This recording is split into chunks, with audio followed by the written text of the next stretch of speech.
Shalom, shalom, shalom, family. Welcome. Happy Sabbath to you all. We want to give all honor, glory, praise to Yahweh by Hashem Yahushua, Yahweh being the Heavenly Father, Yahushua being His Son, who the world calls Christ, and through His strength, sacrifice, and example, we are all able to be here today to be uplifted and edified in the spirit. We apologize for the delay, but nonetheless, we're here, and we're going to bring that message. And tonight's class is going to be taught by the mighty brother Yakub. I'm Brother Ananias. Brother Benaiah. Brother Ezekiel. Brother Yakub. We got Brother Abaya on, and we are A.O.I, the Awakening of Israel. So tonight's class, like I said, is going to be taught by Yakub, and I'm going to pass it off to my brother. Khan. Shalom, family. And first, I want to start off by saying all praises to Yahweh by Hashem Yahushua for another Friday, for another lesson. And so we can basically edify and uplift our people. Now, the title of this class is called The New Nigger. Now, the reason why we label the new nigger, because a lot of our people, our women in particular, have took on the persona of wanting to be a man. And this thing, this doctrine, this new style of this new way of life for so-called black women have been taught to them about the so-called white man to be over their men. And this is why we label this thing. Because if you can see in our community, you have a bunch of our women, a bunch of the young sisters as well, that's acting like men more than any other race. And it used to be a time when you could say you go down the hood, it was the brothers that was gang banging, brothers that was acting hard. Now you have our own sisters now that's acting harder than the brothers now. They more rougher, talk to you more rougher, come at you, what's up, dog? What's up, this and that. It used to be a time when sisters, had pleasant words to say to you. Or they had, womanly actions. But now it's all about acting like a man now.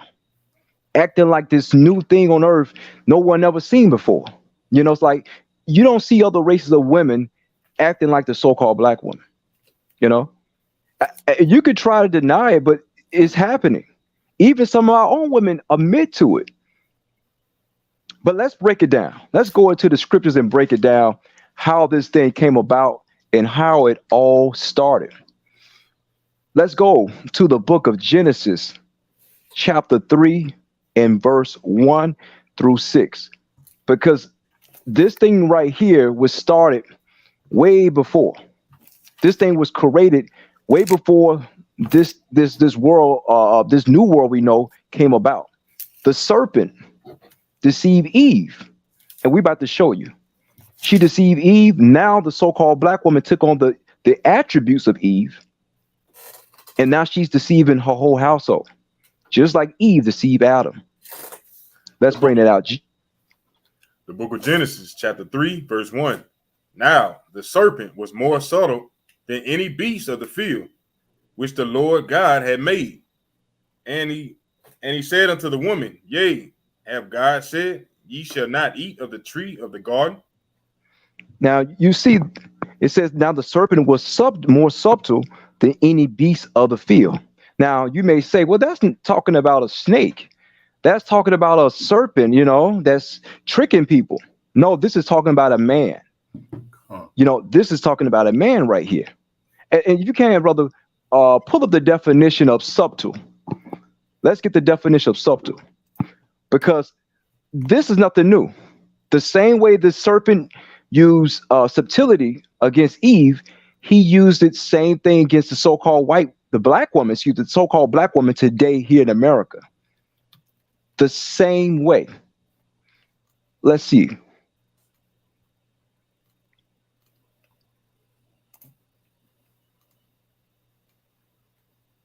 Let's read that. All right. All right. Subtile. Uh-huh. Can you see it? Let me see. Yes, sir. All right. Subtile. Synonyms is subtle, elusive, cunning, crafty, sagacious, discerning. Uh-huh. And let me get a definition. I was on the wrong tab. Subtile. It says same thing. And those are good synonyms, really, because that's all it was. The serpent, he was real crafty, real cunning to Eve. Therefore, Eve was deceived by him and led Adam astray, which she's supposed to be the helpmate for Adam, but she led Adam astray from what the Lord told Adam to do. So that's the definition of subtle, meaning crafty. And we all know the so-called white man, he's been more crafty to the black woman and Hispanic and Native American woman than any other people. The white man, he used his laws, his regulations, his policies against the so-called black man. And how he do it? He used a woman to do it. You know, the helpmeet, the helpmeet's supposed to be the one to make sure that he doesn't go off to assist him on things that he need done. But he turned the helpmate to being a cunning, crafting devil like him to go against his adversary, the so-called black man. Let's continue. Verse 2. The book of Genesis, chapter 3, verse 2.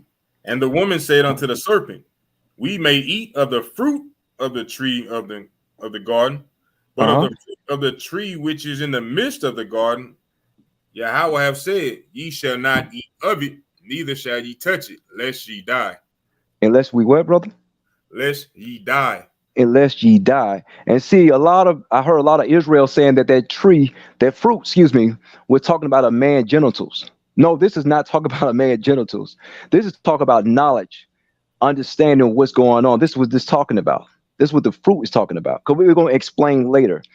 Verse 2, and read verse 2 again. Said, and the woman said unto the serpent, we may eat of the fruit of the trees of the garden, but of the fruit of the tree which is in the midst of the garden, God has said, ye shall not eat of it, neither shall ye touch of it, lest ye die. Meaning, certain knowledge and understanding the Lord didn't want Eve and Adam to have at that time.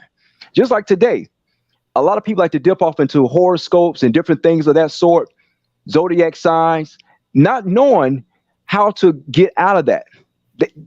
Our people will go all the way left and not be grounded in what's right. You got to get the understanding of certain things. You have to understand that certain things are not meant to be understood at the time. And if you put so much concentration and meditation on those things, you'll go off and you'll become just like it, you know? So this is why the Lord was saying that ye shall die. Look, Adam and Eve, I know Adam lived to be 900 something years old. Hey, Adam, he could have lived forever. Just imagine that. If he didn't listen to Eve, you know, if he didn't eat the fruit of that tree. Let's read verse 4. All right. Verse 4. And the serpent said unto the woman, ye shall not surely die. For Yahweh doeth know that in the day ye eat thereof, then your eyes shall be open, and you shall be as gods, knowing good and evil. See, so that's what it's talking about. The fruit is talking about the knowledge, knowing good and evil, you know, knowing what's bad and what's good. See, the Lord, he never wanted his people to go to the left. He wanted to stay right on his right hand, never on his left hand. The left hand was for the left hand work. We was always supposed to do the right hand work. But when you start to understand in this different knowledge, you know, a lot of people, go into voodoo and all these different things now. They go off, you know, they go off and they started to get away from what the Lord had taught our people, get away from the commandments, get away from righteousness, you know, and they start going into wickedness. Read verse 6 for me, sir. All right. Verse 6. And when the woman saw that the tree was good for food, and that it was pleasant to the eyes, and that the tree to be desired to make one wise, she took of the fruit thereof and did eat, and gave also unto her husband with her, and he did eat. You see that? It says this, and that it was pleasant to the eyes. And see, a lot of our sisters, you know, you like sparkling things, like most women. Like sparkling things, you know, stuff that get your attention, you know, that's just an illusion. It was pleasant to the eyes, not to the spirit, but to the eyes. Because when Eve seen this, she said, oh yeah, I can be a goddess. I can do this, but that's only illusion. Because the Lord only made the men, Adam, to be a godlike, not Eve. But Eve seen this and she said, look, I want to be like that. It was pleasant to the eyes and a tree to be desired to make one wise. And this is why a lot of sisters get the high minded when they know something more than the man. Then the man, they start, oh yeah, I know more than you, so you don't know this, you know. And they started going to all these different forms of wickedness, which saying when you talk about the horoscopes and different things of that sort, they started to say, look, I know my birthday, I know this day's supposed to be like this. When you go into these horoscopes and different things, these things throw you off. Our people don't know that. And it'll cause you to go into wickedness. And this is where it's actually going into. Eve took the knowledge of which Satan gave her, the serpent. Now, let's go to the book. Let's get a precept to talk about the serpent. Let's go to Revelation chapter 12 and verse 9. Let's break down the serpent. Because a lot of people think the serpent was a snake. But let's break down the serpent, okay? Because the serpent, you've been looking at him the whole time. He's your neighborhood friendly white man, which the Bible calls the devil, and he's been the one that's been deceiving you, Eve, got you thinking that you a man, got you thinking that you tough, rough in your Afro puffs. But really, you just been deceived to go against the man to help bring down your nation. Let's bring it out. Revelations 12 and 9. Book of Revelation, chapter 12, verse 9. And the great dragon was cast out, that old serpent called the devil and Satan. That what? And Satan, which deceiveth the whole world. He was cast out into the earth, and his angels were cast out with him. So that great dragon, the old serpent called Satan, the devil, that's who was deceiving Eve. It was the devil, So our people, we got it twisted when we thinking that the serpent was a snake and the Lord used the snake to crawl and come on the side of Eve on a tree and beguile her. No, it was a man. It was a man. Because Satan was against the Lord. That's what Satan means, against God. He was against everything the Lord says and everything the Lord put about on the planet Earth, the order. He was against the order. Now, let's get Jeremiah 31 and verse 22, because this thing right here we seeing on the earth today, this is a new creation. This is a new thought, that no one's seen. In the ancient world, you wouldn't be able to see this new thing come about. When you go about to other countries, you'll see the Asian woman being just like the Asian woman she was in the past. Now, not saying that she still have the same ancient garments of old, but she still had the ancient behavior. You may see the Arab woman still dressed in her attire and behaving like she's supposed to, unless she come over and get Americanized. But let's go to Jeremiah 31 and 22. Jeremiah chapter 31 and verse 22. How long wilt thou go about, O backsliding daughter? For the Lord hath created a new thing in the earth. A woman shall compass a man. So the Lord created a new thing on the earth.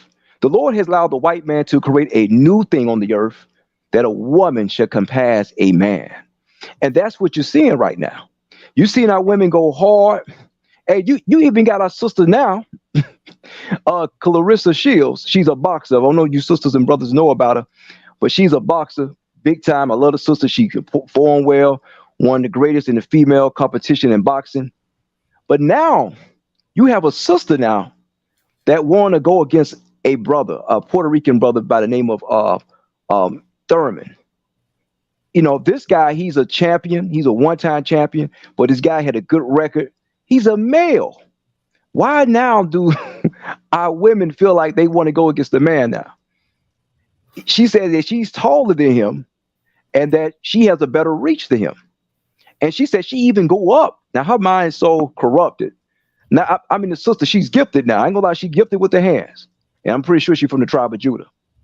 But the sister said she'll go up a couple weight classes, saying just to go against him. How crazy is that? But that's the new thing that's been created on the earth. A woman shall compass the man.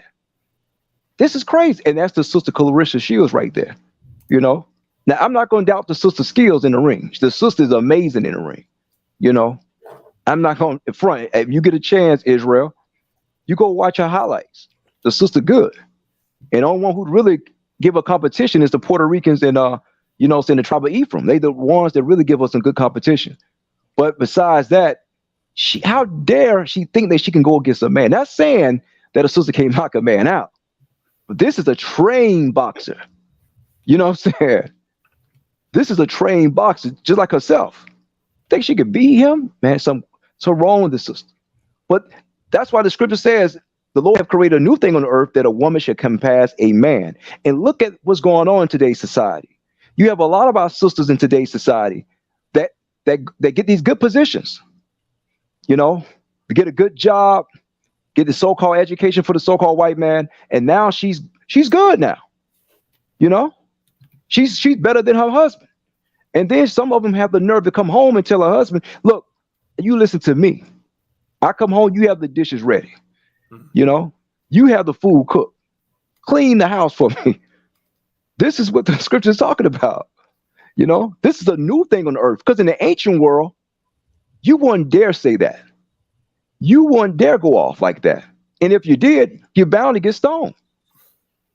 You know, but this is the new thing that's been created on the earth. You know, now you got our sisters acting hard, got their tights on, looking rougher than men now. This is the new thing that's been created on the earth. Let's bring out Jeremiah chapter 49, verse 4. While we still in Jeremiah chapter 49 and verse 4. Book of Jeremiah chapter 49, verse 4. And it reads, wherefore gloriest thou in the valleys, thy flowing valley, O backsliding daughter, that trusteth in her treasures, saying, who shall come unto me? You see, it said, wherefore gloriest thou in the valley. See, a lot of our people, especially our women now, they glorify in the lower state. You know, we in the hood, in the ghetto, and they thinking that they got it made, that everything's good. Even some of our people that live in the suburban areas of sisters that may have a mansion or so. Oh, I'm good now. She's boasting now. I'm good. You can't tell me. Why? The Lord said, why you boasted in the valley? You know, you in the valley. The white man control mountains. He control countries. You know, he got communities after communities. He got stores and business. But here it is, you boasting in the valley now, like you some big shot. You know, it said, wherefore gloriest thou in the valleys, thou flowing valley. The Lord called you a flowing valley. You know, if you're not still, if you're not founded in a place, or cemented in a place, you're flowing like a flowing valley, just here and there. It's not promised to you. You're a flowing valley. The scriptures say, "Oh, backsliding daughter."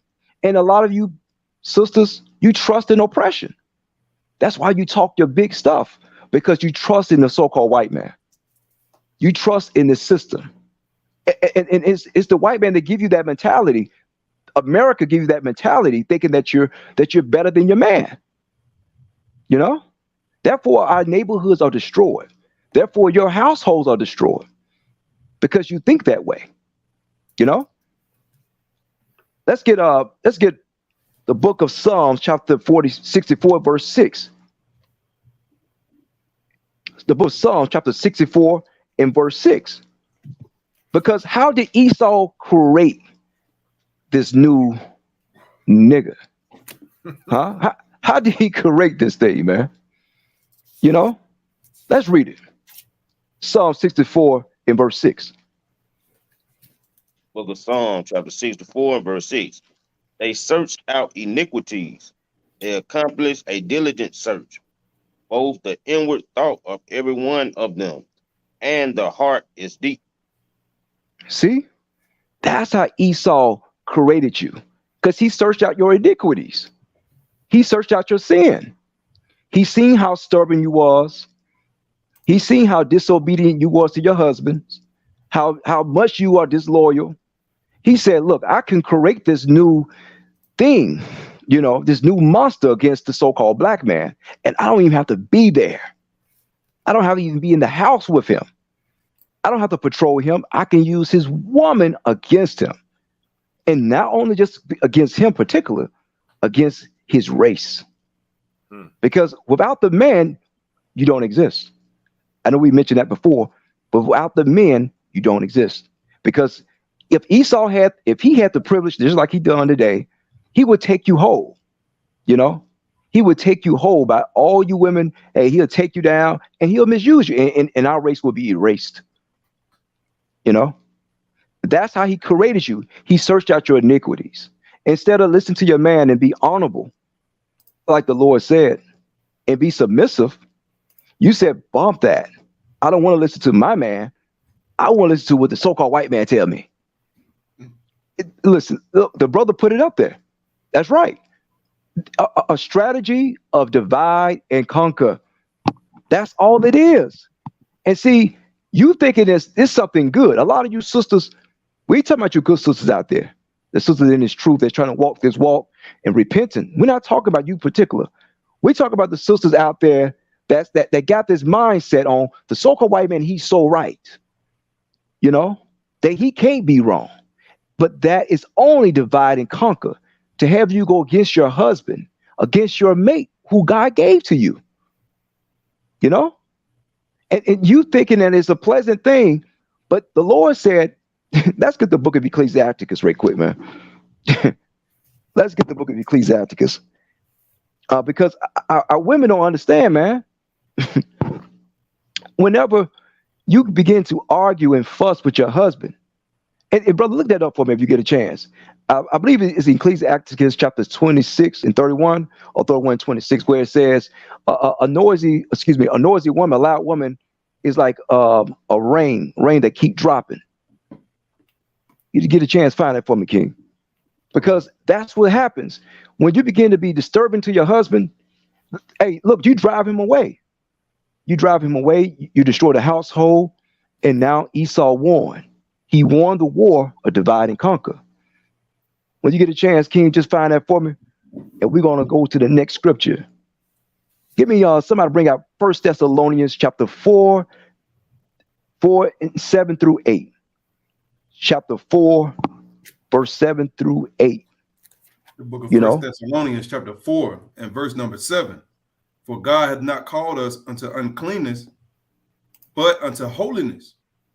He therefore that despiseth not man, but God, who has also given unto us his Holy Spirit. Say that one more time, King. He that despiseth not who?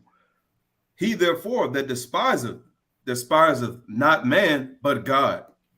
So-called black women, when you don't want to listen to your husband, you're not despising him. You despise of God, because God put him over you. You know? So the Lord gave the order, and you disobeyed it. You went against it.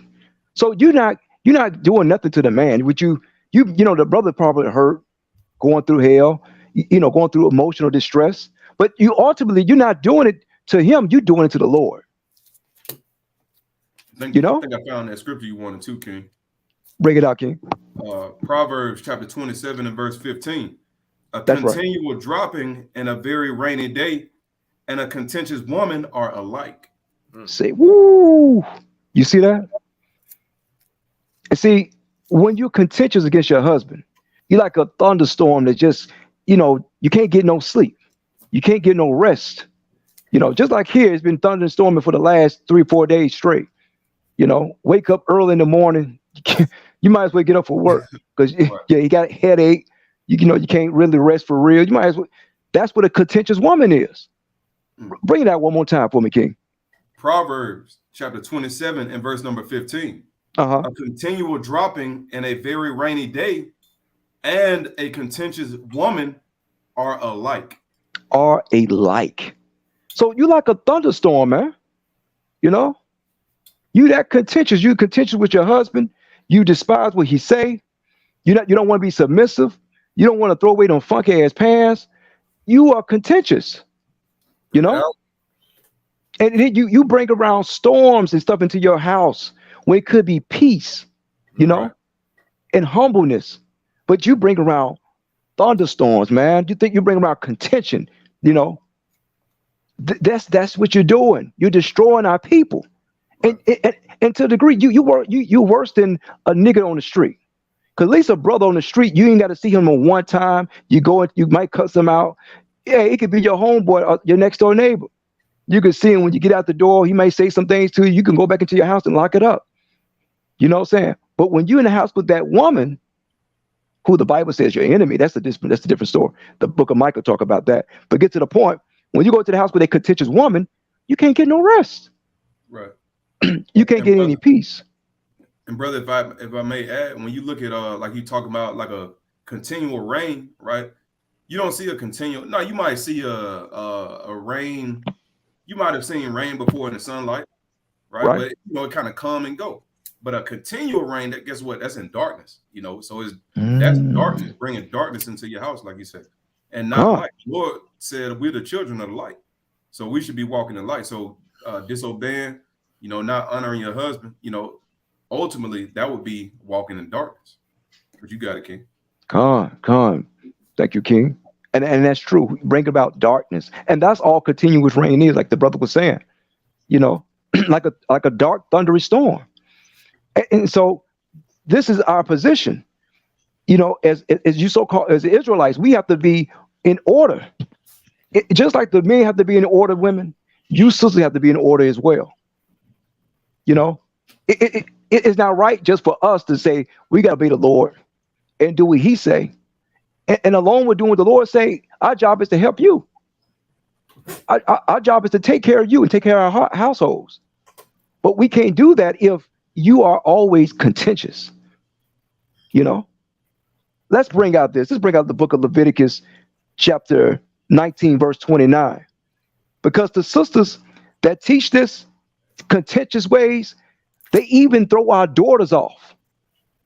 The daughters of their bellies, they throw them off. You know, that's why we got a lot of these young sisters now that come up with these ways of these deviant ways against a man.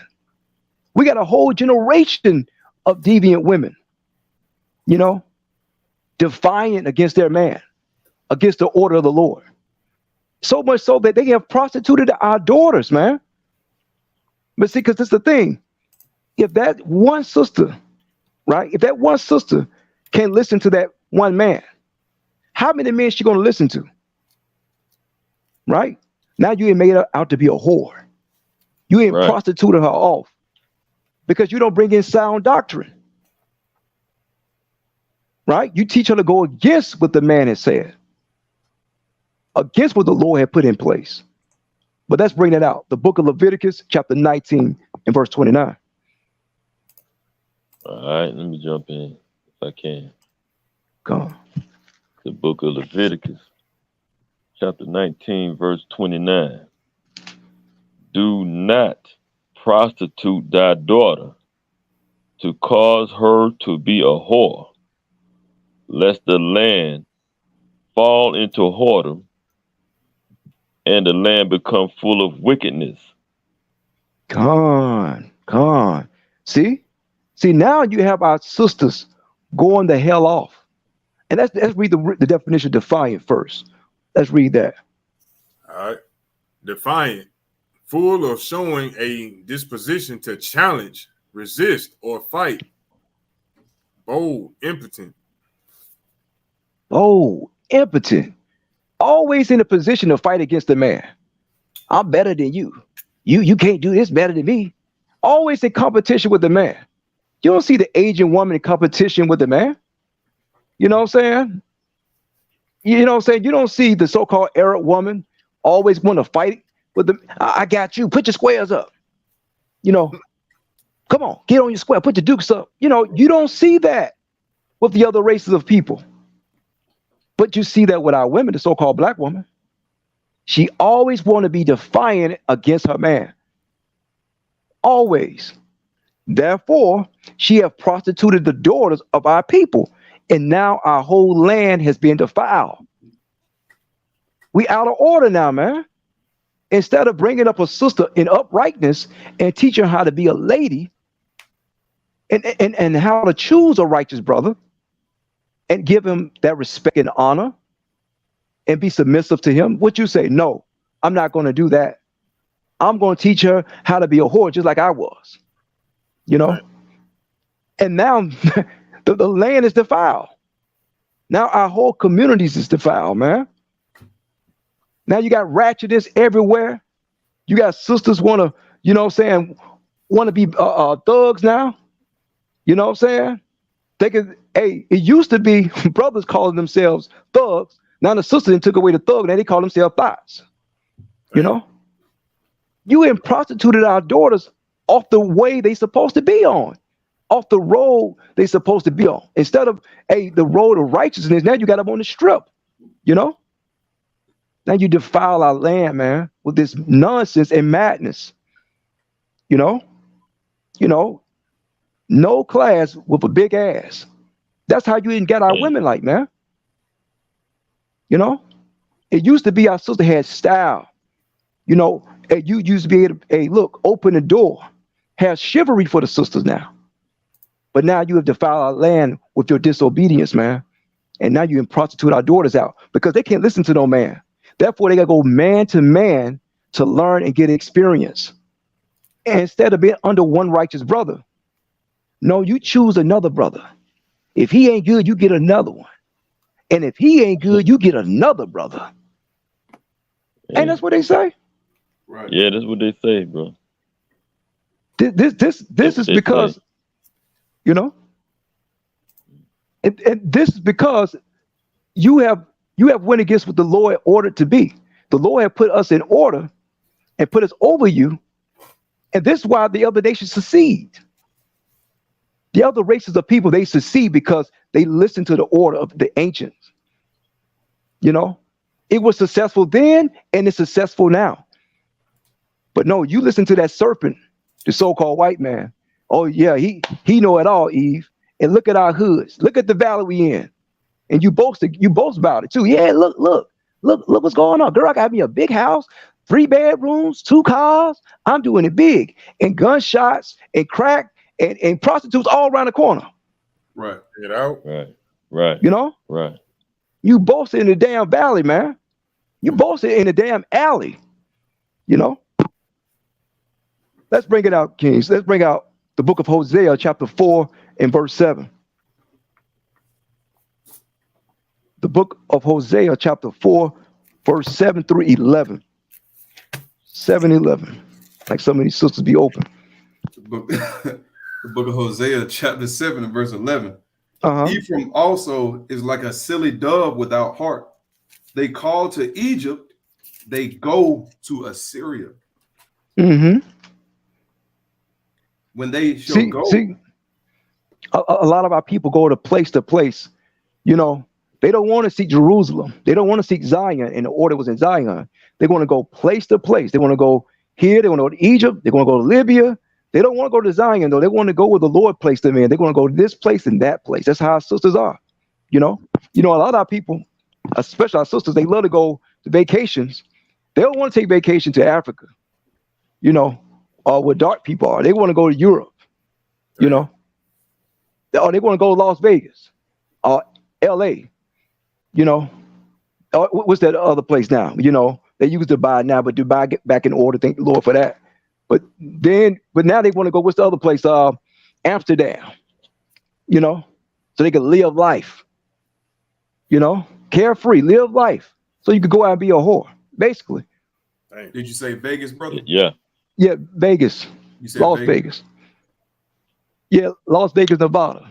Sin City. You know, that's where they want to go, man. That's their vacation. Right. To be a damn whore, man. You know? Continue, King. Goes on Vegas. Right. Bro, that's what they say. That's what they say, right? And the Romans, they had the same type of saying, when in Rome, do as the Romans do. You know? So it's like, hey, this is the modern day Roman era right here that we living in. So, hey, just like it was in the past time, it's the same thing that's going on now. You know? You got it, King. Come on. Continue with that, King. Verse 8.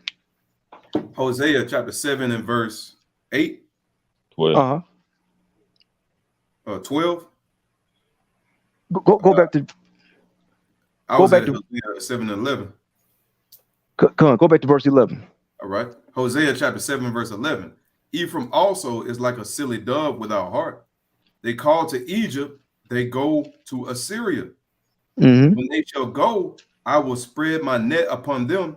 I will bring them down as the fowls of the heaven. I will chastise them, and their congregation hath heard. Come on. And the congregation have heard. See, the Lord, he's about to, excuse me, he's about to cast a net on our people, on our women specifically, you know, because you had your way so much in these places that you delight so much in. The Lord finna set traps against you, you know, and he's going to use your enemy to do it. And it's about to be a famine that's about to happen. And a lot of you ain't prepared. He got you thinking that you could be independent, that you could be against your man, or that you could be, I'm a strong black woman. No, you a dumb black woman, you know? That's right. Because any brother, we want a woman by our side while we going through this hell. We want a That's woman right. to assist us. We ain't stupid, you know? So we're going to choose a righteous sister that want to join. If not, Lord willing, we get someone. Besides that, you sisters that want to be so independent, want to be a whore, and that's all independent is, be an independent whore, you know? But the Lord is about to cast a net on you, you know? Because all your whoredom. Hey, read that, give me verse 10 for me, King. Hosea chapter 4 and verse 10. Book of Hosea chapter 4 and verse number 10. Mm-hmm. For they shall eat and not have enough. They shall commit whoredom and shall not increase, because they have left off to take heed to the Lord. Come on. And a lot of our sisters, they commit so much whoredom, you know what I'm saying? That the Lord, he's going to kill them off. You're not going to increase in that, man. You know, you can't increase in sin. The Lord don't let no one, not even the nation of Israel, who he chose, to continue on in sin. You know, so you have to get in order, Eve. It's that time. You have to get back in, come back to the Lord. You know, come back in order to in obedience, man. And not allow generations and generations of our young sisters to go down the same rabbit hole that you went through. You know, let's bring that out. The book of Micah, chapter 4, verse 10 through 12. The book of Micah, chapter 4 through 10 through 12. You know, let's go ahead, King, bring that up. The book of Micah, chapter 4, verse 10. And it reads, Be in pain and labor to bring forth, O daughter of Zion, like a woman in travail. For now shalt thou go forth out of the city, and thou shalt dwell in the field, and thou shalt go even to Babylon. There shalt thou be delivered. There the Lord shall redeem thee from the hand of thine enemies. Come on. So the Lord said, be in pain and in labor to bring forth, O daughter of Zion, you know? And this the thing, a lot of our people, a lot of our women, man, they don't understand. The Lord is trying to make a move here. He's trying to get you back in obedience so he could bring you back to him, so he could redeem you from your enemies, man. You know, but a lot of you don't see it, you don't understand it, and you won't understand it, man, because you like to stay in sin. Let's bring out verse 11. All right. The book of Micah, chapter 4, verse 11. Now also many nations are gathered against thee that say, let her be defiled, and let her eye look upon Zion. Let our eye look upon Zion. Excuse me. Verse 12. But they know not the thoughts of the Lord, neither understand they his counsel, for he shall gather them as the sheaves into the floor. Come on. And see, many nations, they look upon our people. They look upon it. Look how destroyed they are. Look how dishonored they women are. Their women are against them. You know, they love that. They love how destroyed we are as a people. Brother, read that verse 11 one more time for me. The book of Micah, chapter 4, verse 11. Uh-huh. Now also many nations are gathered against thee that say, excuse me, let her be defiled, and let our eye look upon Zion. Con. And look, many nations, the Arab man, the Korean man, they set up stores in our neighborhood to help destroy our people, especially our women, especially our woman. That's who they cater to because she's the most deceived.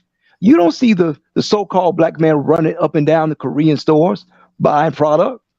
They see you, the so-called black woman. You go in there, they'll kick your behind, put you in the chokehold, put you in the sleep hole, and you still run back in there, man. You know? How they dropped it? Cause they dropped it down to half off. You go right back in there.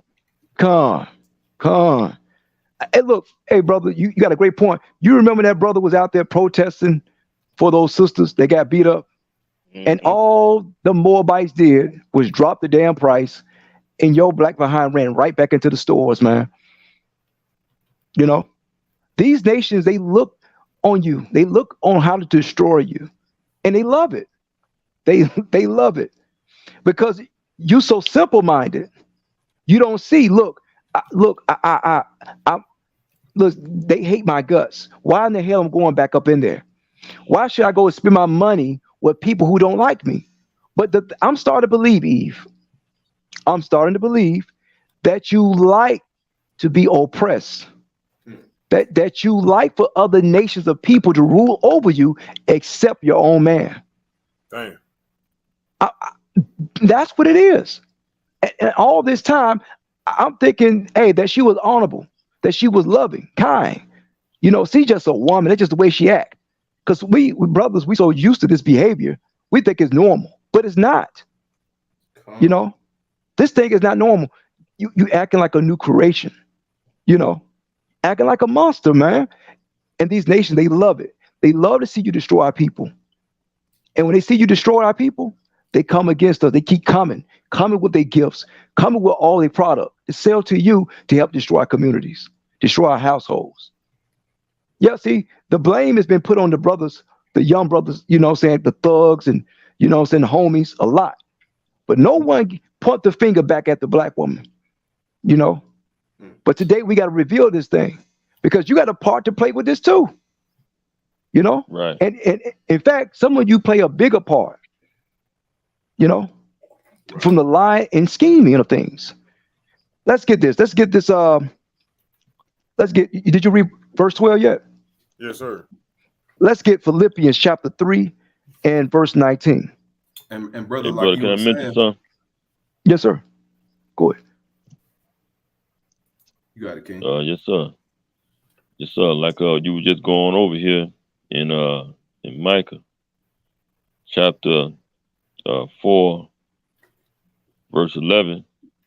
It say many nations are gathered against us. It didn't say they would go do nothing to help us. They gathered against us to look at us and mock us and just say, look at this spectacle. That's all they go do. They ain't gonna never. They could plainly see what the problem is, but they'll never do nothing to help us because they ain't set up to help us. We got to be oppressed by these folks, and all they gonna do is sit back and say, "Look at this, look at that," and that's all they gonna do.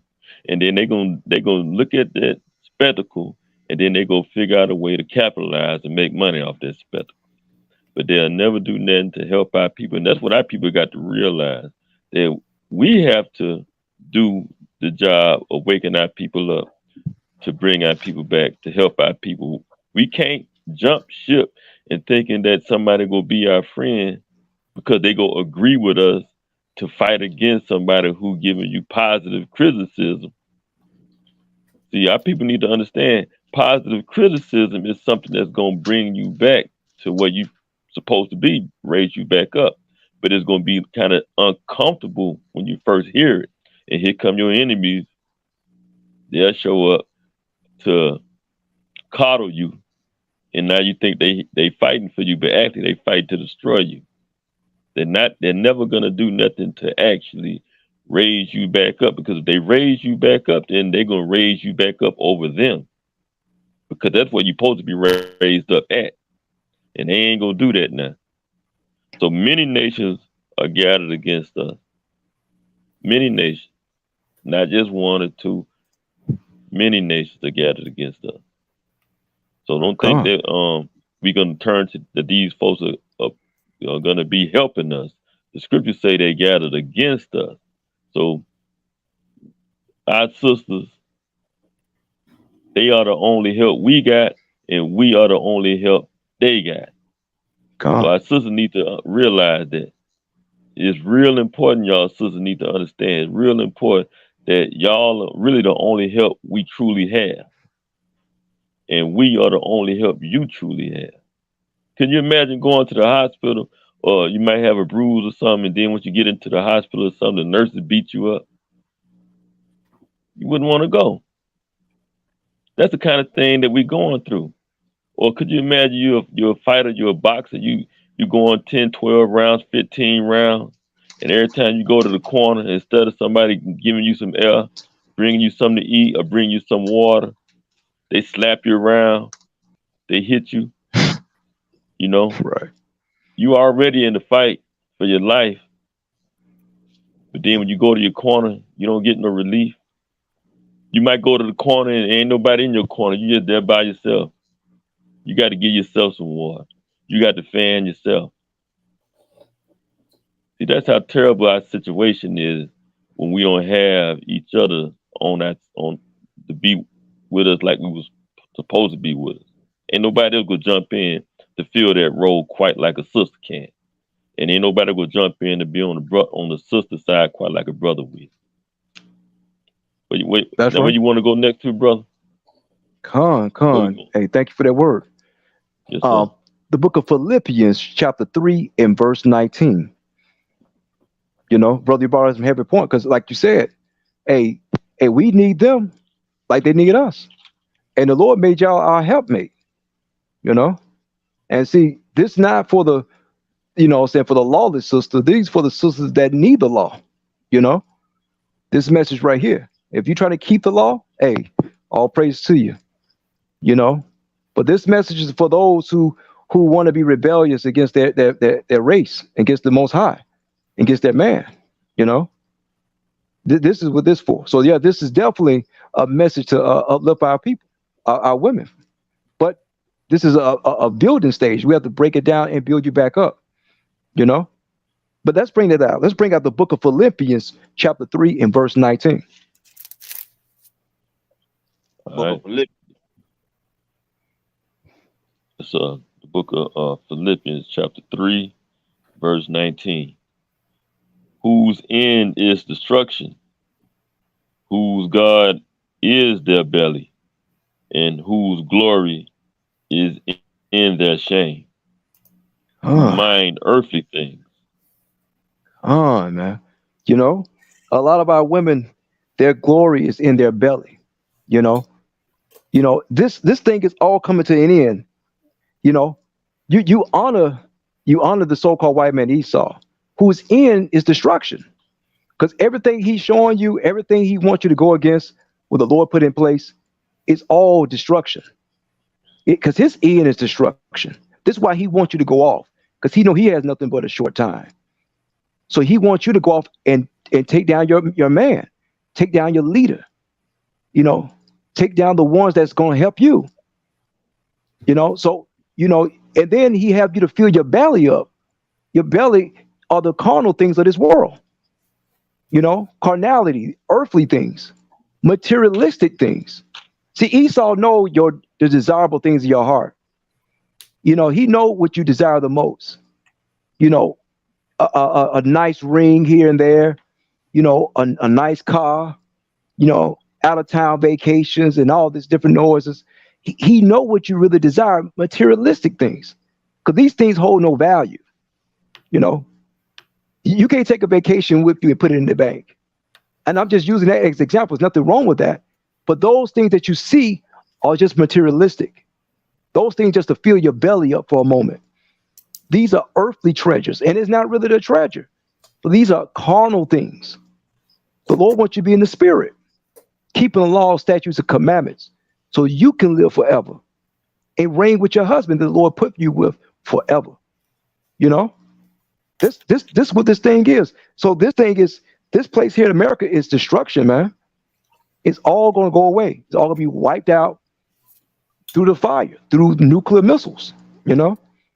Let's bring out the book of Lamentations. Excuse me. Let's get First Timothy, chapter 1, 8 through 10. Hey, can I bring out something else again, brother? Go ahead, King. Okay. We just in Philippians chapter 3, verse 19. Now, right quick, in Philippians chapter 3, verse 1, it say, finally, my brethren, rejoice in the Lord. To write the same things to you. Well, I'm going to verse 2. Book of Philippians chapter 3, verse 2. Beware of dogs.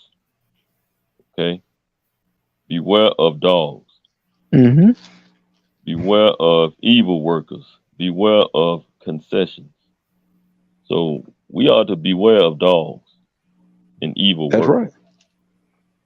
So sisters, you ain't supposed to be no evil worker.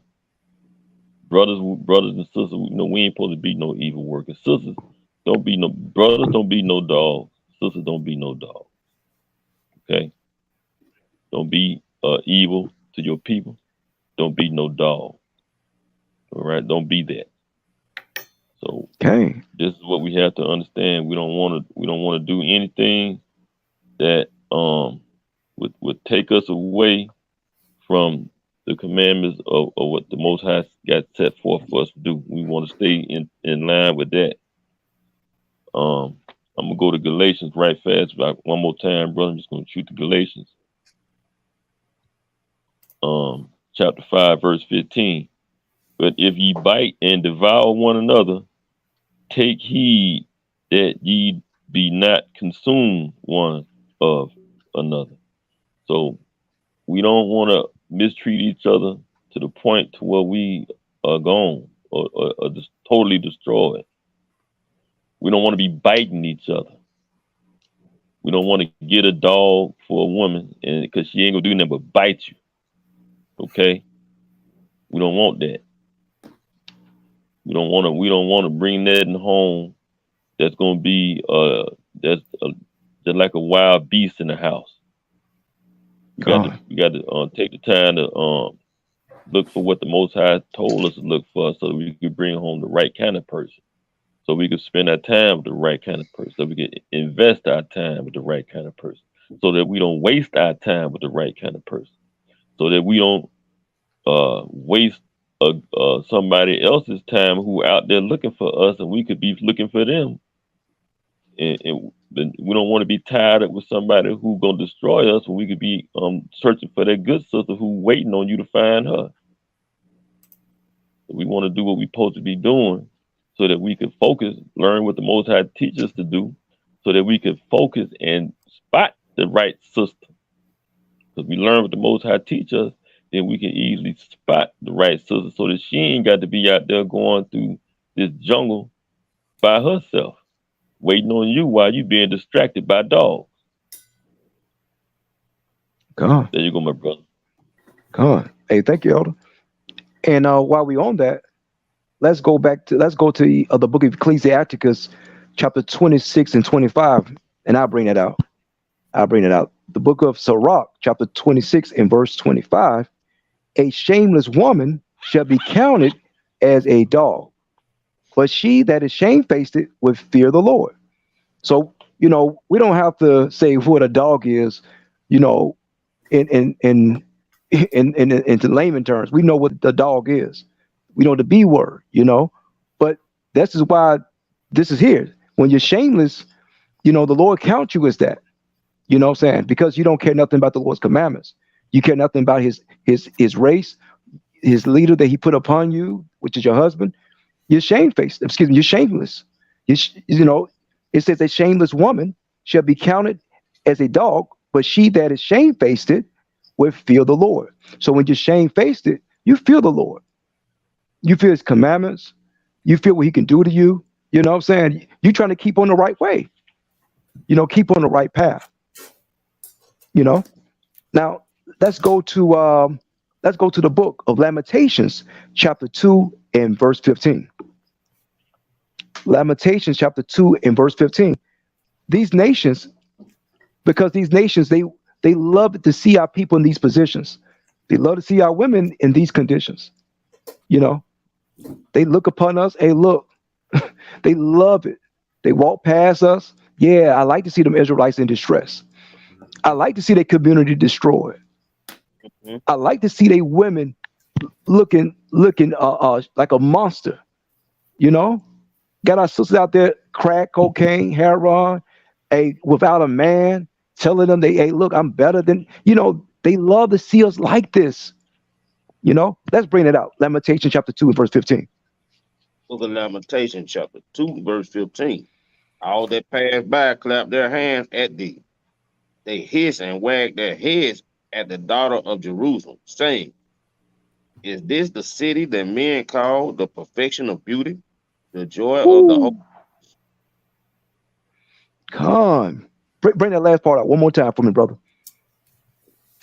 Is this the city that men call the perfection of beauty, the joy of the whole earth? Come. Because at one time, black woman, you was the beauty of the whole earth.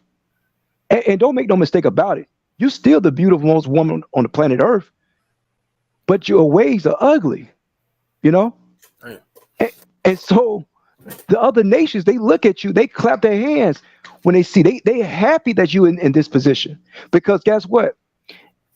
When you are against your race, then our whole excuse me, when you're against your man, then our whole race fall. I heard Malcolm X made a quote, and you brothers might have heard it. He said that you can know a nation, a people, from their women. You know, have you guys heard it before, brothers? Yes, heard Right. something You like heard it? that. Right. Come, Mm-hmm. come.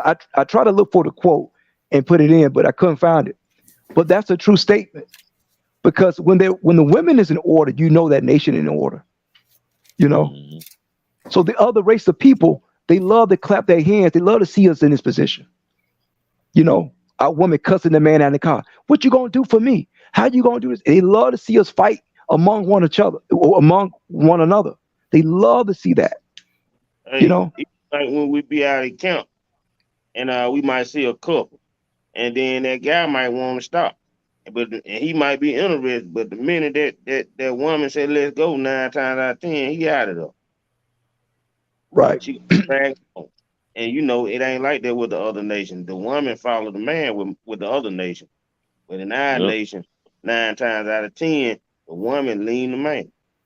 Right, So right. we no backbone that said, "No, we finna stay here and listen." Why these boys bring it out on the corner? We rarely hear. I ain't never heard a man tell his girl or his wife out there, "Nah, we finna stay right here and listen." He gonna be like, Hmm. "I'll be back. I'll be back. I'm gonna go around the block. We'll be back," and he ain't coming back. And then It's so true. that could be embarrassing for us as men when we see how the Chinese woman respect her husband, how the white woman respect her husband. They ain't all in their face talking all loud. What he say, they gonna do. Ain't none of that. Con, Yep, yep, yep, yep. Yes, yes. Okay, whatever you say. Mm-hmm. con. Man, Can that's I say heavy, something bro. too? Say something Con. again, brother. Brother, put that up on the screen. Now you can tell the strength of a nation by the women behind its men. You can tell the strength of a nation by the women behind its men. Now, it's real. I'm glad that brother put that up on the screen now. 'Cause I know y'all, I know y'all heard something similar to that right there. It said the thing I know y'all have heard. Everybody's pretty much have heard. Behind every successful man, you go find a woman. I know y'all brothers heard that, right? Right, Right. right. Right. Now, I'm not saying that that's true or not. I'm just saying we know we heard that. Now, if there is a level of truth to that, if there is a level of truth to that, do you think that she was behind him doing whatever the hell she want to do and saying whatever the hell she want to say? Hmm. If behind every successful man, you go find a woman, but you ain't gonna find her running her mouth, doing whatever she want to do and saying whatever she want to say either. If she is back there, Right. she gonna be back there in order.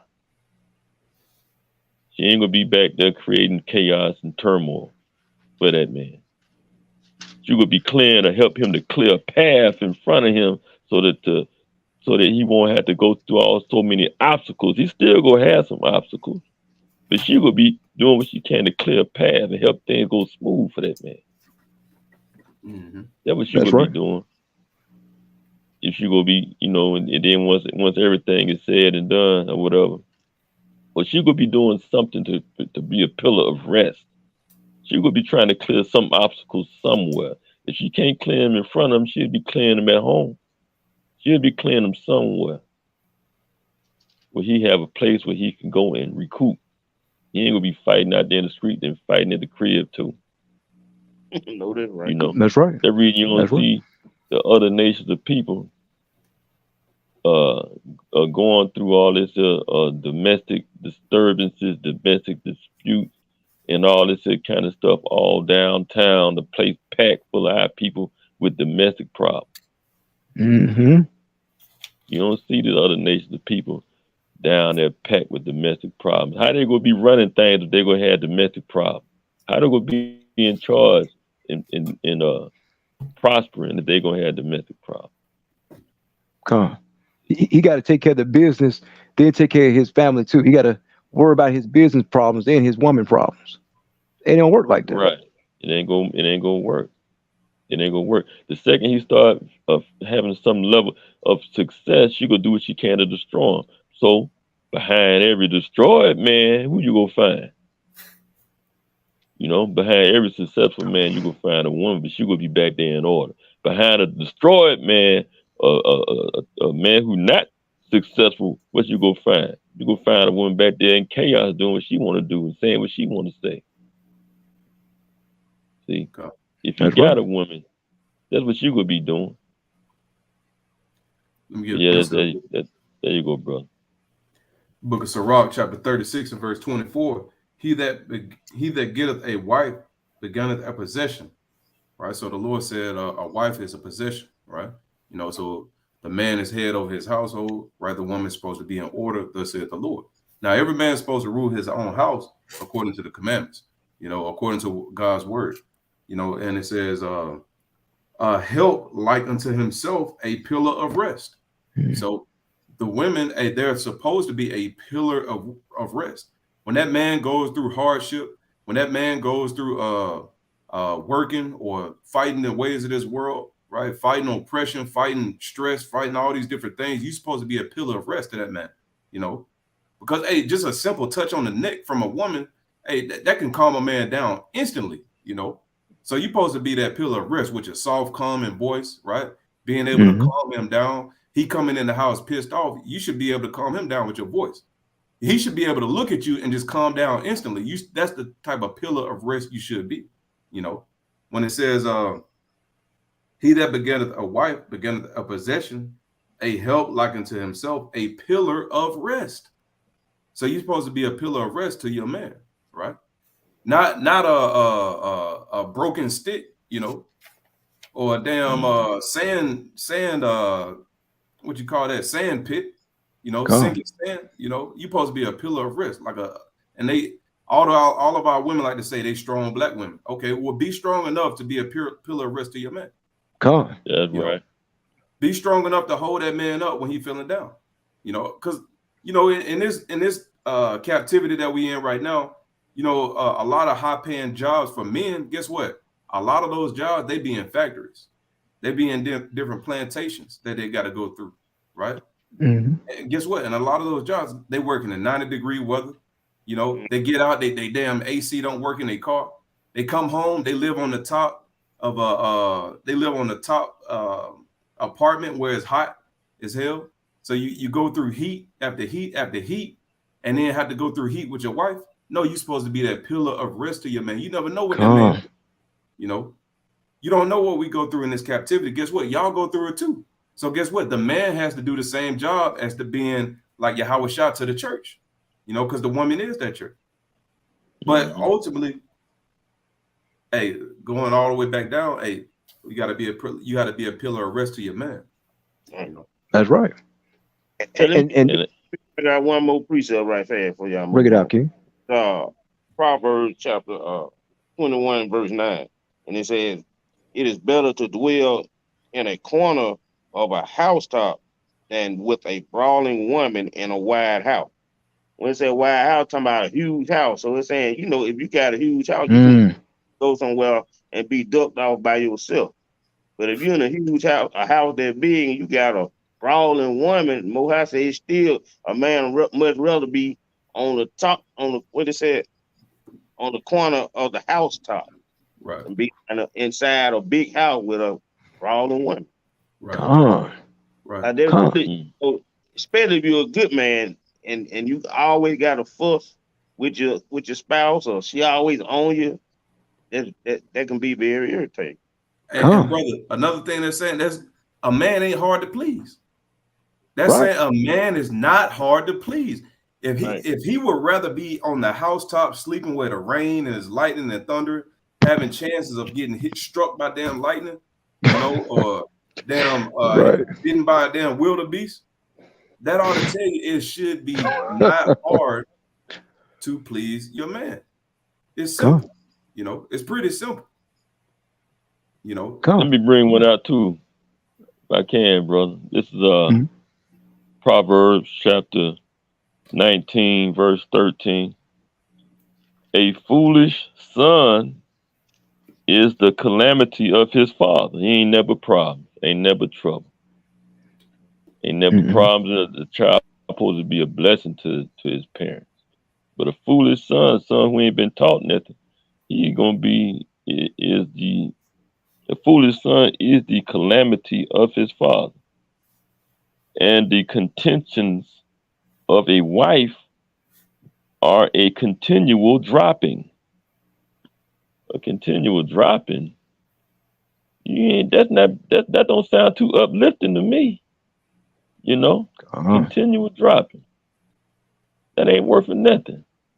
So like we were saying before, a man who has a good wife, he supposed to get a lot done. He supposed to be successful because he supposed to be like he is, to helping him in the way that he is going. So he supposed to be successful and get a lot done.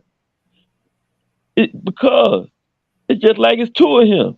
It's two of you. Of course you're going to get something done. You're going to be more successful in life. You're going to accomplish more. It's two of you. So yeah, you're supposed to be more successful and have more peace and have more everything and get more done and have more, it just be more prosperous. It's two of you. And now it's like, come on. Thank y'all, brothers. Beautiful precepts and key points. And now it's like two fighters now, man. It's like Mike Tyson and Buster Douglas in the ring, man. You know, it's like who gonna fight to be the biggest nigga? Damn. You know, who gonna be the best nigga? You know what I'm saying? It's like the Lord chose me. I mean, he gave me the parts, you know what I'm saying, to be that man, and he gave me the mind, the spirit, and wisdom to go about and do certain things. So why we in such contention? Why we gotta fight all the time, man? You know, but that's how Esau have made it. He have made her to help destroy our households now, man. This contentious woman, man, this new monster, man, Esau created, man. Let's get the book of Psalms, chapter 62 and verse 3. You know, the book of Psalms, chapter 62 and verse 3. Book of Psalms, chapter 62, verse 3. It reads, bear with me. Said, how long will ye imagine mischief against a man? Ye shall be slain, all of you. As a bowling wall shall ye be, and as a tottering fence. So how long you imagine mischief against a man? How long you gonna worry your husband to death? How long you gonna keep worrying him till he can't take it no more? To, like the brother said, he can start living in the wilderness just to get away from you. You know? How long you imagine the fall of a man. You know, and a lot of you sisters, you imagine mischief against a man, man. You know, yeah, I'm gonna come up with some different way to tell him what I feel, what's on my mind. You know, instead of doing what the Lord put you to do, you always thinking about ways how you gonna destroy him, Hey, or how you gonna counteract what he said to do. You know, instead of saying, let me see how this will work. If my husband told me to do something, let me just do it. And if he wrong, let me show him a better way, possibly. You know what I'm saying? Let me help him along the way. If I love him so much. But a lot of you sisters, you imagine mischief against a man. You know, always at odds with him. You know, always trying to conflict what he put in place. You know, how long, you sisters? You know, Let me get a let's bring. precept, King. Go ahead, King. The book of Proverbs, chapter 14 and verse 1. Every wise woman buildeth her house, but the foolish plucketh it down with her hands. Right. So how's she gonna build a house, you know, if she don't have the husband, right? You know, because ultimately that's going to a woman who's getting order from her husband to build that house. It says, every wise woman buildeth her house, but the foolish plucketh it down with her hands. So if you have a man that's trying to build a house, you know, trying to set order in the house, telling you, hey, according to the scripture, we're going to follow the Lord, you know, different things of that nature. But a foolish woman, one who loves Christmas, Thanksgiving, one who loves to still eat pork, one who loves to celebrate the pagan holidays, one who loves to go against the grain, against the commandments. A foolish woman going to tear that down with her bare hands. God. One way or another. So you can have a wise man at home trying to build a house, but the foolish woman is going to try to tear it down. Damn. That's true. Damn. She's going to try to tear it down. When he said, because guess what? Esau gives you the privilege and the honor and the glory over your man. That's right. Esau gives you the power over your man in this society. Not the Lord. The Lord didn't give you that. Esau gave you that. So you're going to, guess what? You're going to tear it down with your hands. Right? And who taught you how to work with your hands? Esau taught you how. That's right. That's right. Esau and the so-called woman, the so-called black woman, both of them imagine mischief against a man. And guess what, man? Against the so-called Israelite. Not the so-called Israelite, but against the Israelite man, the so-called black man. Right. Both of them imagine that thing against him, man. You know, trying to break down his house, break down his community. You know, now they got our sisters going the hell off. You know, so much so, now you have such this masculine spirit on you now. Now you got sisters doing wild acts out there towards one another. And you probably, Israel, I don't know if you heard of it or not, but the sister Lizzo, if you can, brother, bring up that article right quick. And quick point while you're getting that, like the brother said, like we was going into earlier, hey, we're not talking about the sisters in this truth, right?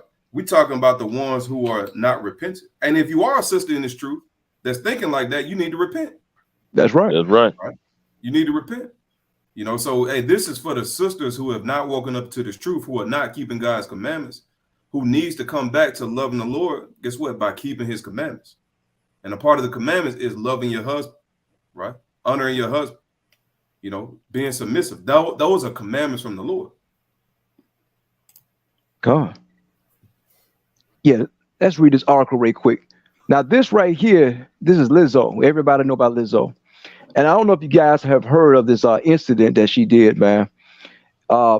She had a performance, I think it was in Amsterdam, where she put a banana in her for JJ, right? Wow. And wanted a sister to go down on her to eat the banana, like she's, you know, sucking, you know. Wow. And see, you know, these performances, you were only, you know, men used to be able to, you know, say to kind of display that type of action on stage with another woman. You might see R. Kelly, you know, grinding on a woman, or Keith Sweat pick a woman up. You know how they do. You know, our brother in the hood may get a woman, and you know they singing Juvenile, back that thing up, and he's smacking on it behind. You know, stuff like that. Those type of acts. But now, some of these sisters want to be a nigga so bad. Excuse my language. Now they refer to what brothers do to sisters. Now they got a banana coming out there for JJ and having a sister to go down on her. So now Lizzo, now she's under a lawsuit now for sexual harassment. Let me read it. It said Lizzo bananas coochie comments resurfaced after sexual harassment lawsuit.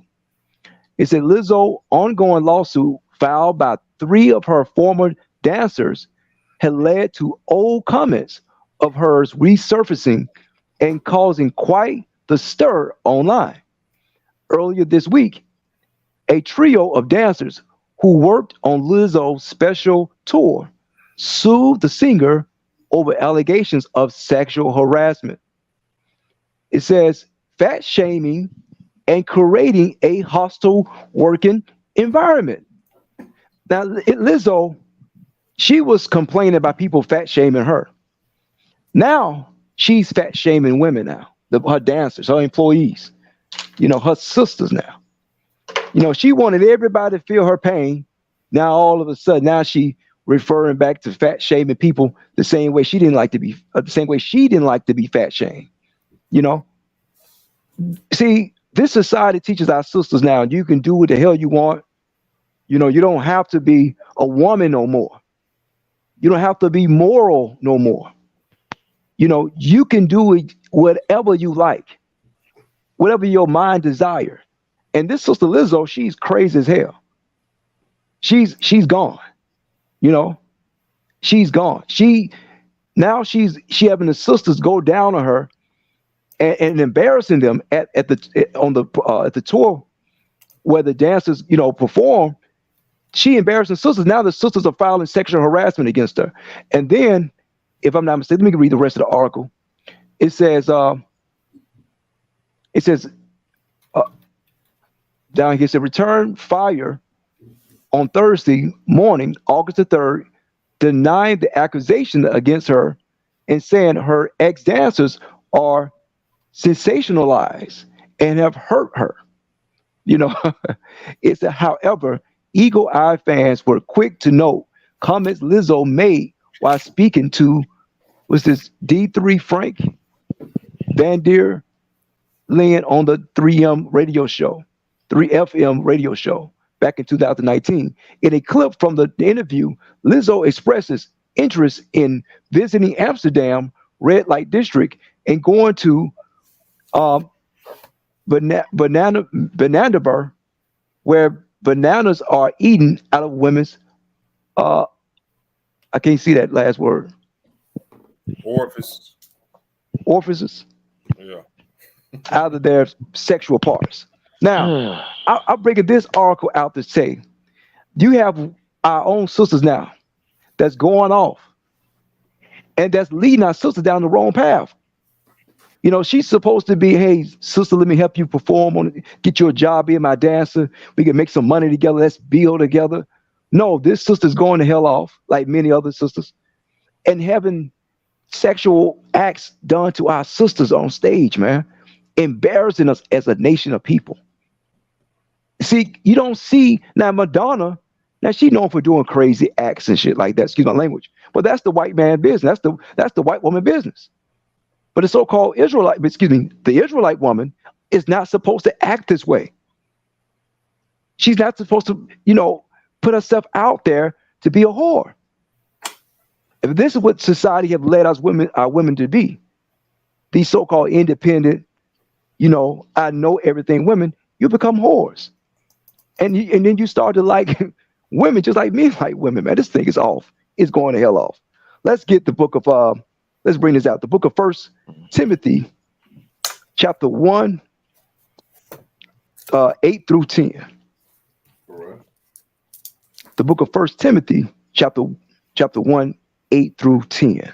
The book of 1 Timothy, chapter 1, and verse number 8.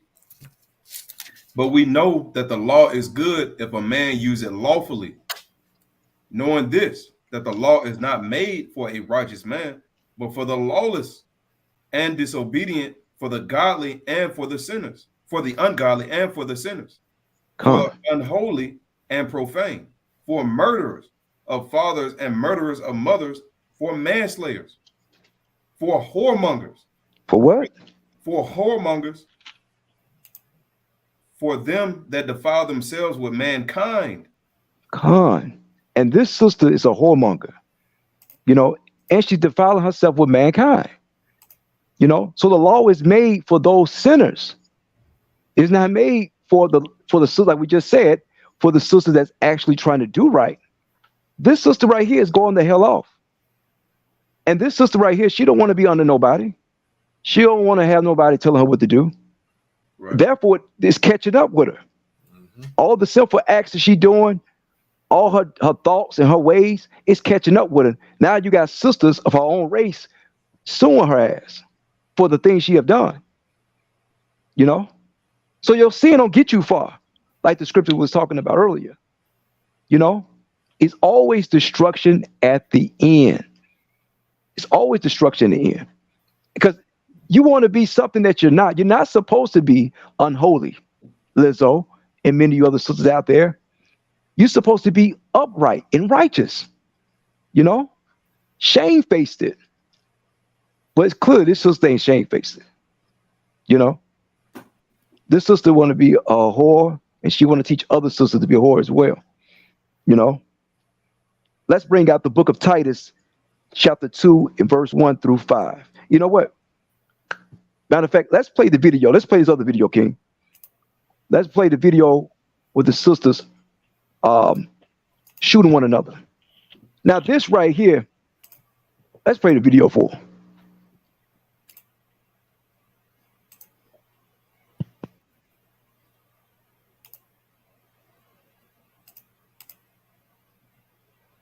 Yeah, we gonna pop each other. We gonna pop each other. We gonna pop each other. We gonna pop each other. Come on, y'all let me fight. What you scared for? What you scared for? Where the guns at? Put the guns down, bitch. Put the guns down, bitch. Put the guns down, bitch. Get in one. Get in one. Last time, I better fire y'all shit up. Bitch, I don't play with nobody. Bitch, don't play with me. Bitch, I'll walk you hoes down. Bitch, don't play with me. Don't shoot at me, ho. Y'all got me fucked up out here. Don't shoot at me. Bitch, don't shoot at me.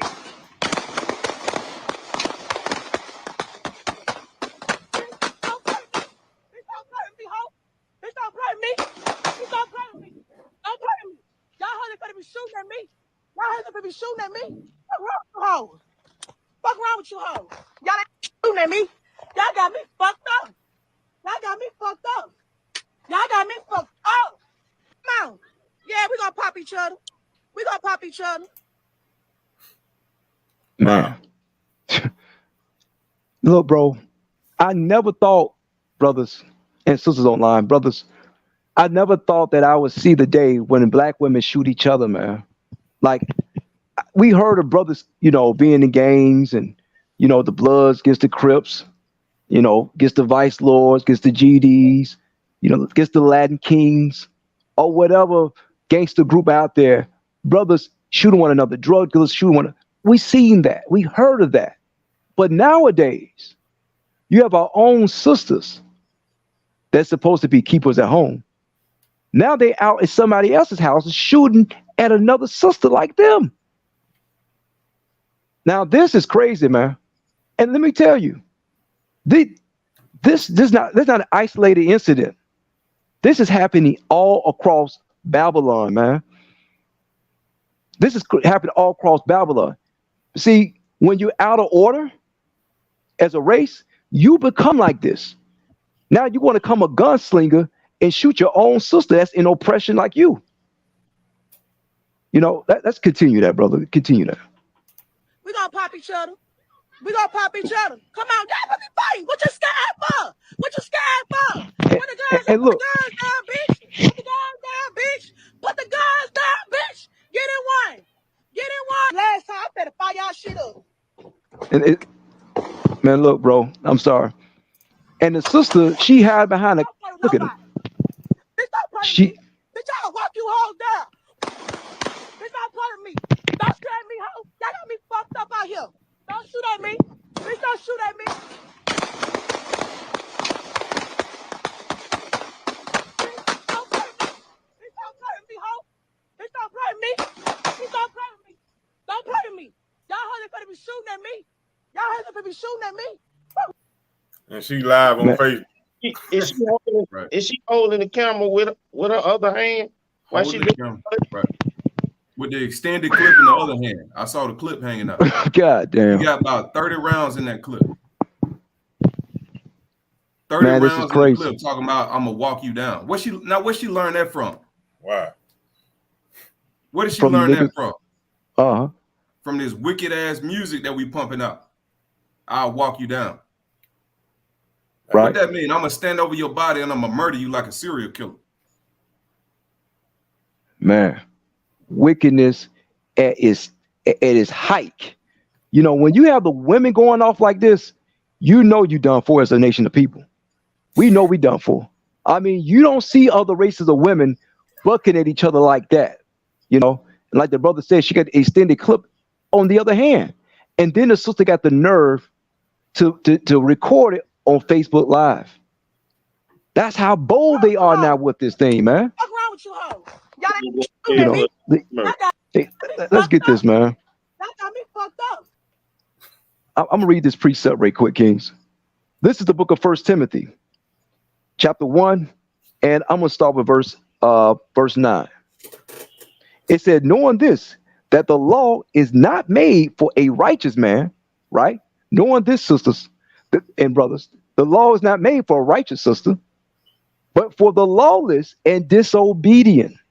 Because this sister is clearly lawless, shooting and trying to murder her own sister, right? For the ungodly, right? It's from the ungodly, and for sinners, for unholy and profane, for murderers of fathers and murderers of mothers, for manslayers. So this sister could have been a mother. She could have had children. And this sister trying to take her out. You know? Our sister had took. Go ahead, King. I didn't mean to interrupt, but I was just trying to put out the fact that it was cars driving by while she was yelling across the street to the other sister. And then she just pull out blasting. Crazy, bro. What it said? What it say? Lawless, disobedient, straight lawless, don't give a damn. Con. Straight shootout, cars rolling, going back and forth, going to work, going picking folks up from school, going home with their families. She said, "The hell with that." She seen the other girl on the other side of the street want to spray at her. Wow. Man, what have become of our women? What have become of the women of our nation? Man, this is the worst thing I've seen. I've seen this, man. And there's many. And let me if I could testify right quick to my own experience. I was doing Uber one time, and I was out there waiting for one of my customers to come up, and to come out the building he was in. And while I was waiting, a group of, I would say 50, now it was five sisters that was arguing with one another. They were going back and forth. It was 2 on one side, 3 on the other. Then it was like 20 came on one side. It was 10 on one side, 10 on the other. Then there's like more and more came. It was like a bunch of sisters, maybe like 100 of sisters that came and they started fighting. Like I've never seen that before. Like, I mean, they thumping. I mean, got the razors, got the knives, you know what I'm saying, slinging each other against cars. Don't care who car it is. Gets the concrete, calling each other bees and hoes, and you know how you do. Going crazy. And like, damn, what? I've never seen black women do these things towards one another. You know, I ain't never seen a gang fight right out. I mean, I've seen gang fights, but not that many people. But to see it like directly, man, like that thing was disturbing. And when brothers try to break it up, man, them sisters was throwing brothers left or right. You know what I'm saying? The bouncer of the club, he can't try to break it out. They threw him. You know, and he the bouncer. So these sisters, they took on the attributes of the thug now. You know what I'm saying? They have took on the attributes of what Esau wanted them to be, a masculine spirit, because there's no femininity in this. None. You know, this is not a sister that's keepers at home. No modest in that. Because you know what? We bring this out all the time. But when you wear those pants put that spirit on you. And clearly both of these sisters had on pants. You know what I'm saying? The pants put that spirit on you. I'm macho, I'm brave, and I'm a man today. You know, and I could do what men do. That's all it is. You know, and these women, they don't want to say it because they want to be just like brothers. And I'm not trying to glorify the things that brothers do in their wickedness, but this what these sisters are doing nowadays, man. Right. Foolishness, man. Foolishness like is hell. the brother saying, like the brother going into, like imagine, like you women who listening right now, you know when you put that sundress on or that long dress on, you get your nails done, your hair done, your eyebrows on fleek, you know, as they used to say back in the day. Hey, you feel special, you feel pretty, you know, you feel feminine, you know.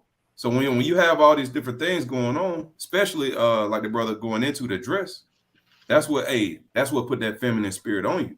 So imagine how you feel when you put pants on. You ready to go build a house, ready to go do some carpentry, ready to go cut the grass, do different things. And then you put pants on to do your dirty work at home. You don't put a dress on.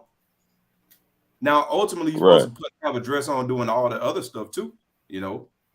But ultimately, that's what you put on now when it's time to do man's work. Right? That's right.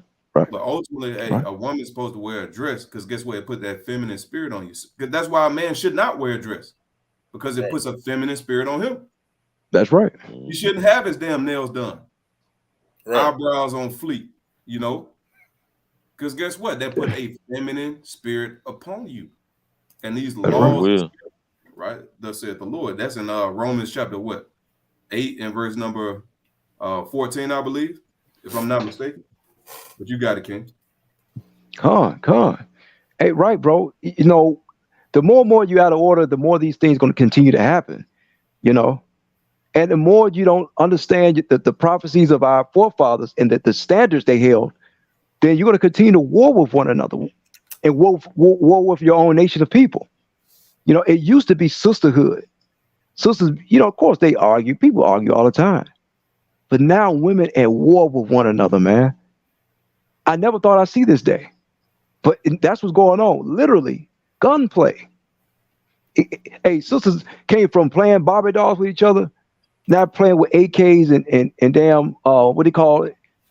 What's the thing they put the chip they put inside the gun? Now they clip, the extendo, and what else they call it? Banana clip. We could use that banana clip. You know, using these different devices against one another now, man. I mean, I never thought I'd see it, but man, it's like that today. This is why we got to go back to the commandments, go back to the history, and obey the Lord. Because without it, we lost. Let's get the book of Titus. Titus 2, verse 1 through 5. And quick correction, Romans 7 and verse 14. That's where it say the law is spiritual. Come on. You got it, King. The book of Titus. Call it chapter again, 2. brother. Yes, sir. Okay. Book of Titus, chapter 2. It's the book of Titus, chapter 2, verse 1 through 5. 1 through 5. Okay. 1 through 5. Book of Titus, chapter 2, verse 1 through 5. You know what? Start with verse 3, King. You're right. Okay. The book of Titus, chapter 2, verse 3. The aged woman likewise, that they be in behavior as becometh holiness, not false accusers, not given to much wine, teachers of good things, that they may teach the young women to be sober, to love their husbands, to love their children, to and see a lot of this mission. Go ahead, continue. Verse 5, book of Titus, chapter 2, verse 5. To be discreet, chaste, keepers at home, good, obedient to their own husbands, that the word of God be not blasphemed. And see, a lot of you sisters, you haven't taught our younger sisters on how to be keepers at home, how to be chaste, you know, how to love your own husbands. You haven't taught them how to be sober minded. This is why these sisters are going off, because you've been so against what the Lord put in place that now you teach to your young women, and now look at them shooting at one another. Now look at Lizzo, want to put a banana in her coochie so she can get another sister to eat it off. You know, you haven't taught our younger sisters how to be sober minded. You know, go meditate, go read a book, go study some, go plant a garden, go do some preservatives. You know, if you can make some preserves, and that's things they used to do back in the day: peach preserves, strawberry. Do something crap. Do something that's not idle. You know, that calls you to go off. You know, be keepers at home. Have love, have sisterhood together.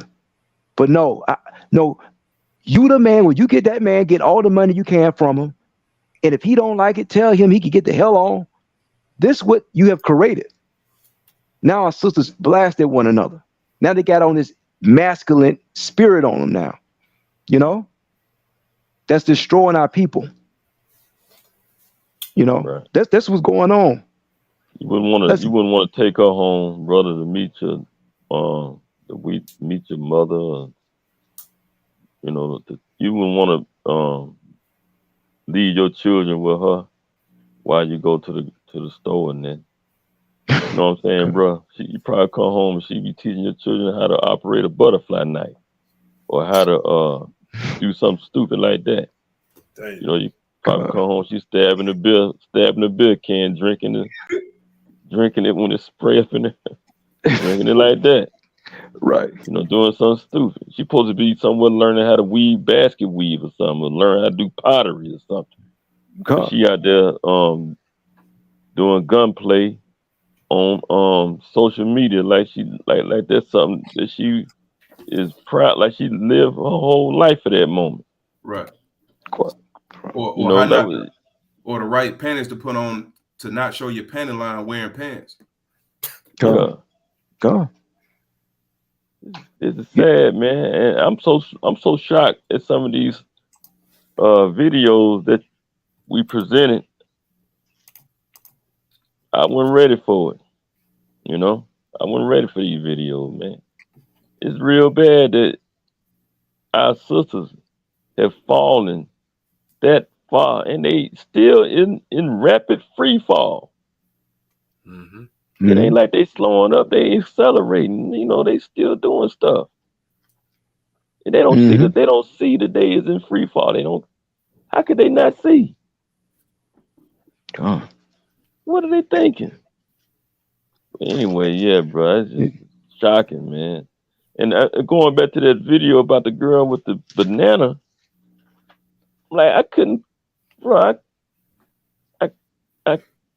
I'm having trouble with that, man. Like, what was her rehearsals like? You know what I'm saying?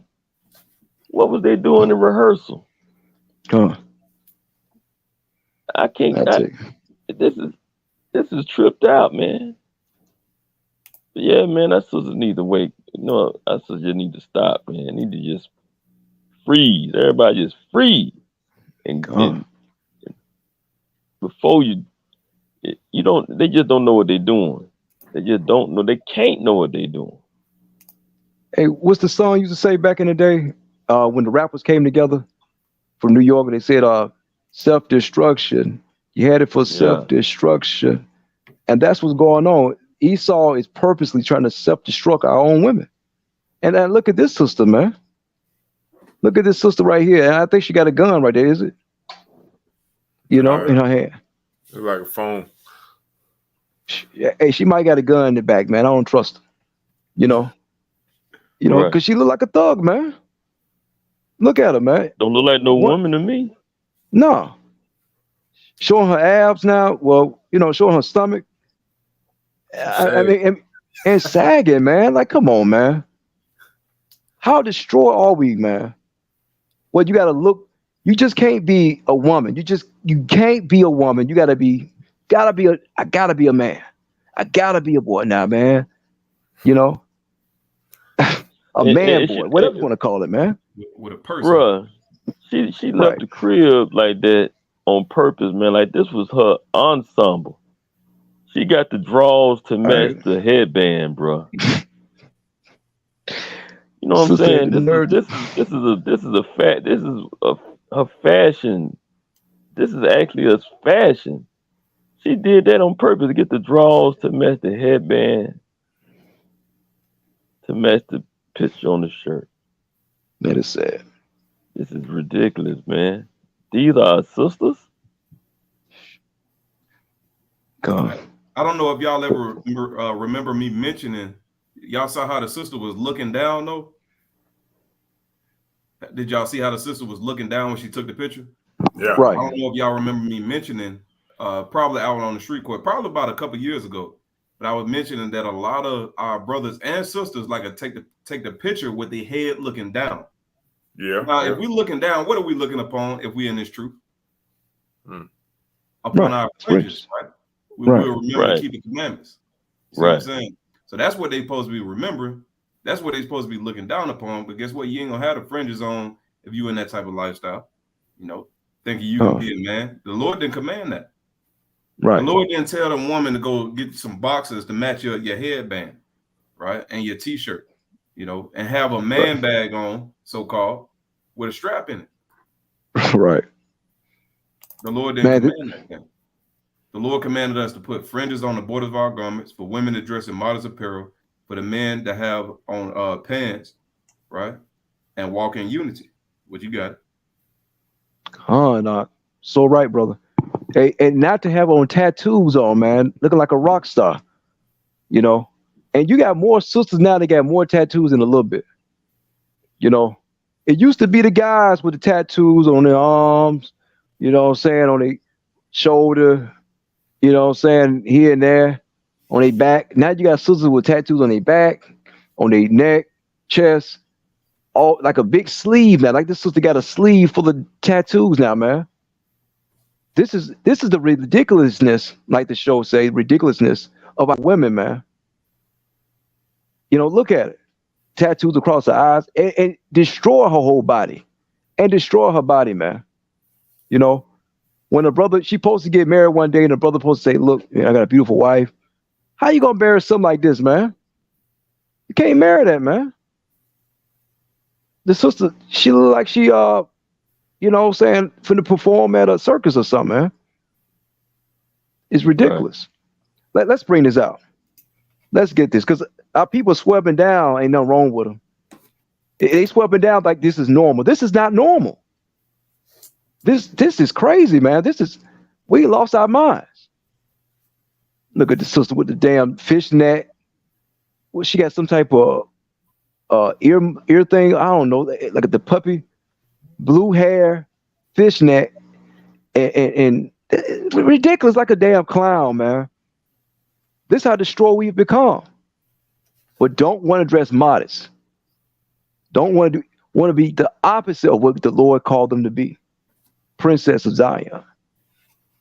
But now these are whores of Zion, man. Let's bring this out.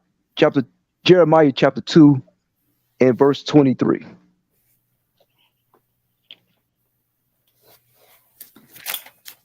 Book of Jeremiah chapter 2, right?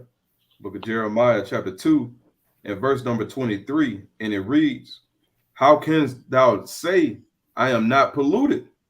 I have not gone after Baalim. See thy way in the valley, know what thou hast done. Thou art a swift dromedary traversing her ways.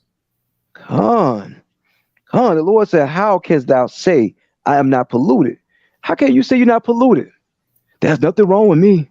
This all right. This is the way it's supposed to be. No, this is not the way it's supposed to be. You are polluted as hell. You know, sisters, look at yourself. Like you just came out the penitentiary with the damn tattoos on, like she just came and came from a gang, some type of prison gang, and now she tatted up. This is ridiculous, and got a beautiful smile on her face. What kind of is this, man? You know, we have went away. We have went away. And brother, if you can put up the meaning of the word Dormsdairy. I got it right here. Come on. Let's show the people that. All right. Because Israel, look, you have went the opposite way of the Lord told you to go. You know, transversing against the Lord's ways. Always think you know something when you all wrong. And you off as hell. And you said it right too, brother. Transvestites. You're right. That's exactly what it is. Transvestite. People all messed up. All messed up, man. Blow up the definition. I can't see it. Okay. All right.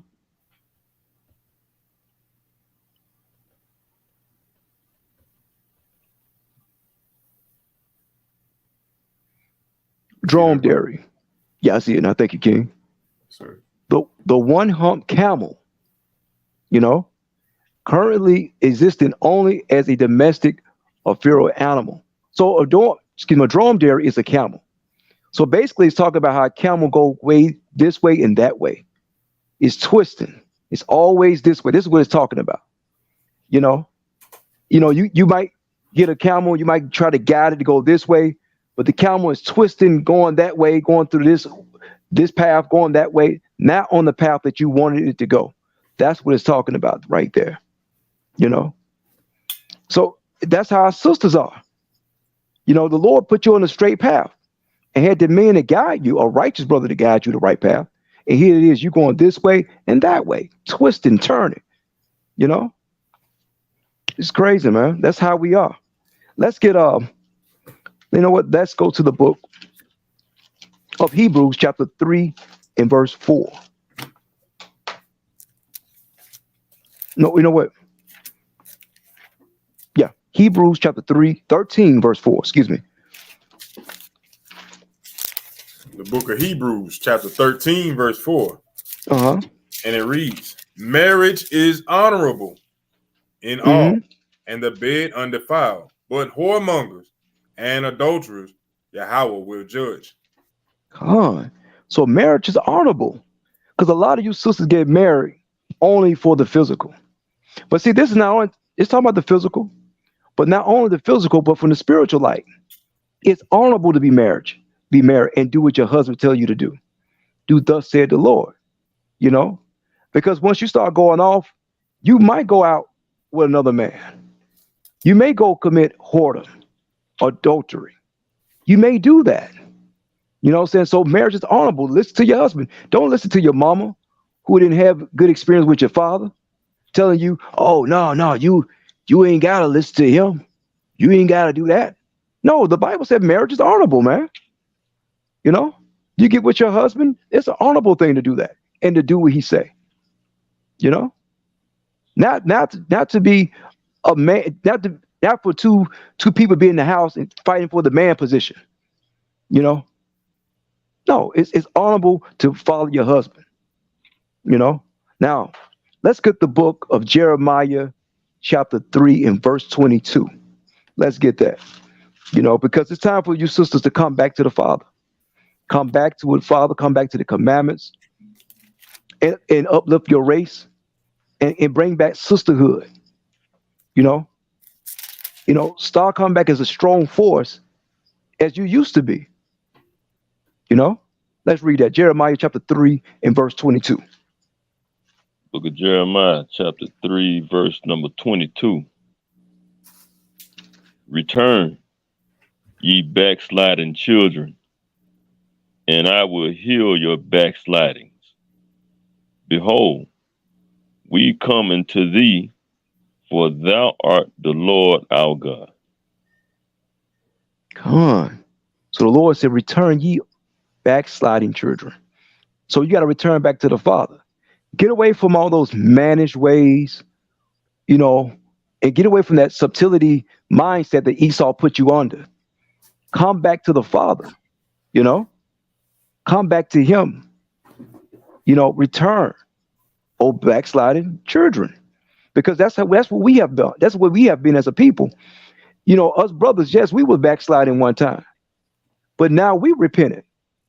And we telling you as men, if we can repent, then you can too, sisters. You know, you can also get the same blessings that we finna get, man. Now the Lord, yes, he's gonna put us on top, but you're gonna be right with us. You know, but you got to return to him.